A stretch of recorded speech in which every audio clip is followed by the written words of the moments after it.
नमस्कार दोस्तों, कैसे हो आप लोग। उम्मीद है आप सभी अच्छे होंगे और स्टे एट होम और स्टडी एट होम सीरीज में आपका बहुत बहुत स्वागत है।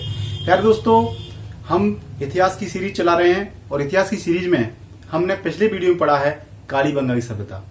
दोस्तों, आज हम आहड़ की संस्कृति या आहड़ की सभ्यता के बारे में पढ़ने वाले हैं। यार दोस्तों, आहड़ की जो सभ्यता है उसका उद्भव या उसका विकास जो है वो उदयपुर में हुआ। प्यार दोस्तों, आप जब राजस्थान का मैप देखोगे तो उसमें दक्षिण पूर्व के क्षेत्र में जो है उदयपुर स्थित है और उदयपुर के आसपास के क्षेत्र में इस आहड़ संस्कृति का विकास हुआ था। प्यार दोस्तों, अब हमें सभ्यता की कुछ महत्वपूर्ण बातों को बोर्ड पर देखते हैं। आइए देखते हैं कि आहड़ संस्कृति क्या है, ये कहां पर विकसित हुई थी, इसके उत्खननकर्ता कौन थे, इसके खोजकर्ता कौन थे और इसकी प्रमुख विशेषताएं क्या हैं। दोस्तों, बोर्ड पर देखिए, यहां पर लिखा हुआ है आहड़ की सभ्यता। इसका टाइम पीरियड जो है, देखिए बच्चों, हमने पढ़ा है पाषाण काल, पुरापाषाण काल, नव पाषाण काल, मध्य पाषाण काल, इसके बाद ताम्र युगीन सभ्यताएं, कांस्य युगीन सभ्यताएं, लोह युगीन सभ्यताएं, इसके बाद हड़प्पा सभ्यता आती है। हड़प्पा सभ्यता के बाद फिर आपकी सिंधु घाटी सभ्यता आती है। सिंधु घाटी सभ्यता के बाद वैदिक सभ्यता आती है। तो प्यारे दोस्तों, ये जो इसका टाइम पीरियड है वो है आपका ताम्र युगीन सभ्यता। तो ये सभ्यता है ताम्र युगीन सभ्यता। एक तो आपको ये बात याद रखनी है प्यारे दोस्तों। दूसरी बात आपको याद रखना है कि इस जो आहड़ सभ्यता है उसकी लोकेशन कहां थी। तो लोकेशन देखिए प्यार दोस्तों, ये जो है बनास नदी की सहायक नदी है, उसका नाम है बेड़च। उसका नाम क्या है? बेड़च। बनास की सहायक नदी है बेड़च। उसी बेड़च नदी के आसपास इस सभ्यता का विकास हुआ है। प्यारे दोस्तों, आप ध्यान रखना है, इसी बेड़च नदी को आयड़ भी बोला जाता है। क्या बोला जाता है? आयड़ भी उसका नाम है। इसीलिए इस सभ्यता का नाम आहड़ सभ्यता हो गया है, क्योंकि इस नदी का नाम आयड़ है। क्या है? आयड़। और इसी आयड़ को बोलते बोलते आहड़ सभ्यता उसका नाम हो गया। तो इस आयड़ सभ्यता का विकास कहां हुआ है? बनास नदी की सहायक नदी जो बेड़च नदी है, जिसको आयड़ कहा जाता है, उसके आसपास के क्षेत्रों में इस सभ्यता का विकास हुआ है। अब देखो, तीसरी बात जो आती है, जो हम जब आहड़ सभ्यता के बारे में जानना जरूरी है, वो है इसकी खोज। तो इसकी खोज किसने की थी? अब आती है बात प्यारे दोस्तों इसकी खोज की।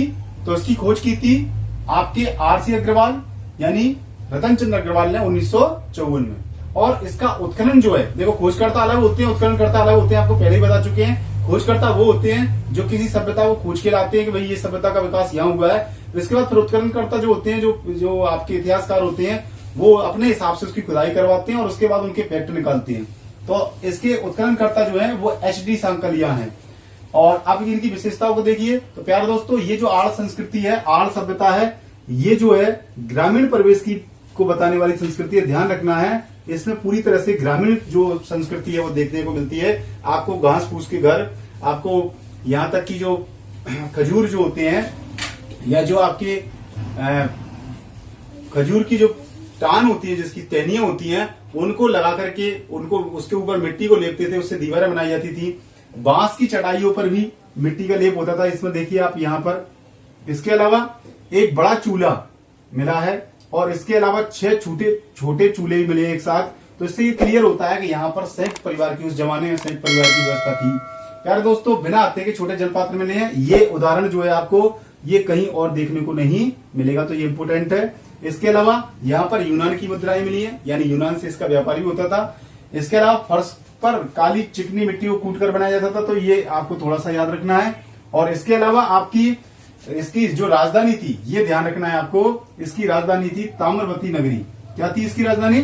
ताम्रवती नगरी थी, जिसको वर्तमान में धूलकोट भी कहा जाता है। और प्यारे दोस्तों, इसका एक दूसरा नाम और भी है, आघाटपुर। क्या नाम है इसका?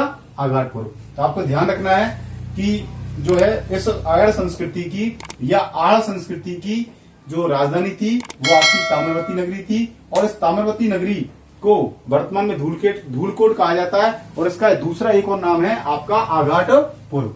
इसके अलावा प्यारे दोस्तों, जो ये संस्कृति है, जो आहड़ संस्कृति है, इसको बनास संस्कृति भी कहा जाता है। तो आपको इन मुख्य बिंदुओं को याद रखना है। क्वेश्चन ज्यादातर यहीं से पूछे जाते हैं कि भाई आहड़ सभ्यता कब, कौन से टाइम की है? तो ताम्रयुगीन सभ्यता की है।